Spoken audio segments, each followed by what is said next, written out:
लेकिन सुबह 6 बजे कोहरे में 2 डिग्री टेम्परेचर में रैली हरियाणा वासियों ने राजस्थान के बॉर्डर पर मेवात में दिखाई थी। अभी भारत आज़ाद ही अभी 2014 में हुआ है, इसीलिए तो बीजेपी वालों के दस्त लगे हुए हैं उस यात्रा के बाद में। तभी तो नए नए प्रयोग किए जा रहे हैं। एक नरेंद्र मोदी भी नकली ओबीसी है, जिसने अपने मुख्यमंत्रित्व काल में अपने को ओबीसी बनाया, नहीं वो भी ओबीसी नहीं था। हरियाणा कांग्रेस के प्रदेश अध्यक्ष उदय भान सोनीपत पहुंचे हैं।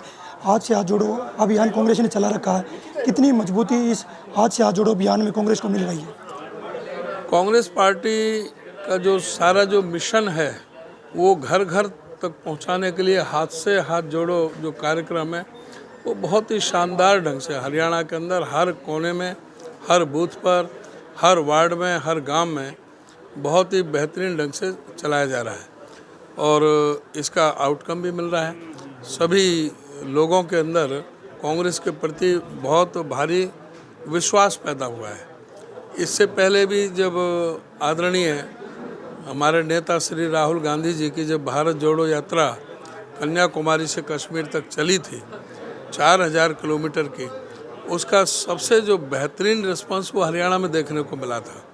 आपने देखा होगा कि दिन की रैली देखी होगी, शाम की देखी होगी, कुर्सियों की देखी होगी, लेकिन सुबह 6 बजे कोहरे में 2 डिग्री टेम्परेचर में रैली हरियाणा वासियों ने राजस्थान के बॉर्डर पर मेवात में दिखाई थी। और उसके बाद पानीपत में जो अभूतपूर्व रैली हुई, पूरा वो अपने आप में एक ये उदाहरण है कि कितना राहुल जी की यात्रा को जो रिस्पॉन्स मिला, क्योंकि उनका उद्देश्य बहुत ही इस देश के लिए, उनका अपना कोई स्वार्थ नहीं था। उन्होंने जो देश में व्याप्त जो समस्याएं थी उनको धरातल पर लाने के लिए, उनको जनमानस में, उनको मेन उसमें मुख्य धारा में लाने के लिए जो भाजपा के बड़े नेता वो कह रहे हैं कि यात्रा से कोई खास असर पड़ने वाला नहीं, क्योंकि योग के लिए राहुल देश की यात्रा भी निकले। इसीलिए तो बीजेपी वालों के दस्त लगे हुए हैं उस यात्रा के बाद में। तभी तो नए नए प्रयोग किए जा रहे हैं। तभी तो राहुल जी ने यात्रा के बाद में जो ऐतिहासिक भाषण जो दिया था लोकसभा के अंदर, उनका 18 जगह से कट लगा दिया। आज तक दुनिया के इतिहास में नहीं हुआ किसी भी लोकतांत्रिक देश में कि विपक्ष का नेता कोई प्रश्न उठाए तो सत्ता पक्ष का कर्तव्य होता है कि उसको तर्कसंगत ढंग से उसका जवाब दे, अगर नहीं है तो चुप भी लगा दें। लेकिन ये पहली बार हुआ है कि उनकी स्पीच को ही काट दिया जाए। दूसरे हमारे जो कांग्रेस पार्टी के जो ऑल इंडिया कांग्रेस का अध्यक्ष हैं, राज्यसभा में नेता प्रतिपक्ष हैं, उनके भी भाषण को काट दिया गया। तो ये इस तरह से जो लोकतांत्रिक जो की कार्रवाई राहुल गांधी पर हुई है, उनकी लोकसभा से सदस्यता खत्म हुई है, उस तरह की भाजपा के नेता रविशंकर प्रसाद ने कहा कि देश में 11 लोगों पर ऐसी कार्रवाई हुई है।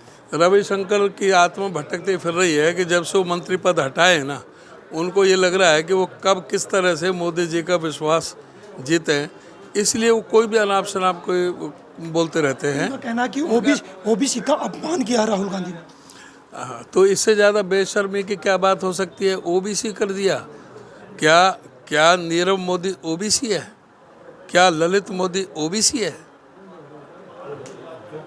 एक नरेंद्र मोदी भी नकली ओबीसी है, जिसने अपने मुख्यमंत्रित्व काल में अपने को ओबीसी बनाया, नहीं वो भी ओबीसी नहीं था। और ओबीसी का इससे क्या संबंध है? कोई क्राइम करे ओबीसी तो उसको छूट है। ओबीसी का उससे भाई जो भगोड़ों से क्राइम करने से उससे क्या संबंध है? कि क्या नीरव मोदी यहाँ से पैसे लेकर नहीं भागा? ललित मोदी यहाँ से पैसे लेकर के नहीं भागा? और इसमें क्या गलत कह दिया? तो वो जो राहुल जी ने कहा वो सारी बात कही, लेकिन 16 अप्रैल की बात कहा। 19 अप्रैल को कर्नाटक में नहीं, गुजरात में वो मुकदमा दर्ज होता है और फिर वही जो शिकायत करता है वही स्टे ले लेता है अपना हाई कोर्ट में। 19 का 23 में जा कर के 4 साल बाद, 4 साल बाद अपने स्टे को वापस लेता है। जज बदल जाता है। 7 फरवरी को राहुल जी स्पीच देते हैं। 9 दिन बाद 16 फरवरी को वो अपने एप्लीकेशन विड्रॉ की लगाता है हाई कोर्ट में, वहाँ से उसको अनुमति मिलती है। 16 को 27 फरवरी को वो सुनवाई शुरू होती है और 17 मार्च को रिजर्व कर दिया जाता है फैसला, 23 को सुना दिया जाता है। ये संयोग है या प्रयोग है?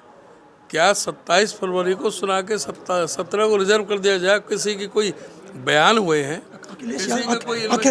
उदयभान जी, अखिलेश यादव ने कहा कि जब कांग्रेस की सत्ता होती थी तो सीबीआई और ईडी का दुरुपयोग तब भी किया जाता था।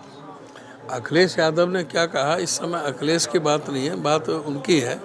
और अखिलेश यादव अपनी कोई बात, कोई पीड़ा कह रहा होगा, उसको महसूस हुई होगी। लेकिन इस तरह से अब अखिलेश यादव बीजेपी के बारे में क्या कह रहे हैं? बीजेपी ने आज तो सारे जो जितनी भी विपक्ष के पार्टियां हैं, आज किसी को छोड़ रखा है क्या? आज 95% जो केस हैं ईडी के, सीबीआई के, उन पे विपक्ष के लोगों पे हो रहे हैं। आज किस तरह से विपक्ष के एमएलएस को, विपक्ष की सरकारों को ईडी और सीबीआई के डर से, इनकम टैक्स के डर से और पैसों के बल पर खरीद करके सरकारें तोड़ी जा रही हैं। ये कभी लोकतंत्र में हुआ है इससे पहले? वो जब भी कहते हैं नरेंद्र मोदी जी के 800 साल के बाद में, अभी भारत आज़ादी अभी 2014 में हुआ है। पृथ्वीराज चौहान के बाद में सारी हिस्ट्री उसको ख़त्म कर दिया। अब मोदी जी कहते हैं कि भारत आज़ाद ही 2014 में हुआ है।